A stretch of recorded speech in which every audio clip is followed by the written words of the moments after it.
এয়া আগফালে অকণ বহিছোঁ। সকলোলৈ শুভেচ্ছাও জ্ঞাপন কৰিছোঁ। চাওঁতে চাওঁতে আমাৰ এই বহাগ যাওঁ যাওঁ হৈছেগৈ আৰু বহাগৰ মাহটোত আমাৰ বিহু মেলা ইত্যাদি লৈ ব্যস্ত হৈ থাকোঁতে গ'ল। যি কি নহওক, বিয়া বাৰু বতৰ বৰষুণৰ মাজে মাজে কি সুন্দৰকৈ বিয়া হৈ গৈছে ভাবিলে আচৰিত লাগে।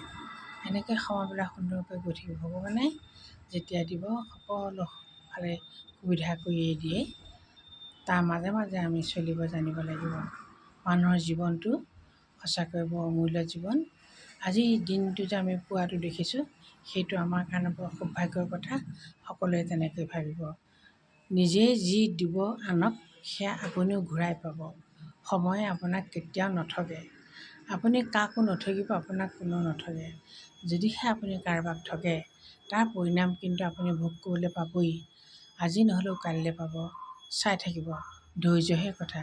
ধৈৰ্য ধৰিব পাৰিলে সকলো ঠিক, আৰু ধৈৰ্য ধৰিব নোৱাৰি আনৰ অপকাৰ চিন্তা কৰিলে আপোনাক একেদিনাই তাৰ ফল নিদিলেও এদিন নহয় এদিন দিবই।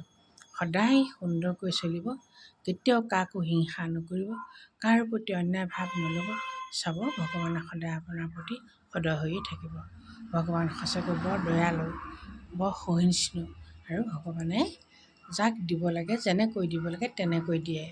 তেওঁ দিয়াৰ ক্ষেত্ৰত আমাৰ দুখ ধৰিবলগীয়া একো নাই। তেওঁ সুকৰ্ম সুনীতি সকলোখিনি ঠিক কৰে, আৰু সেইমতে মানুহক আগবঢ়াই লৈ যায়।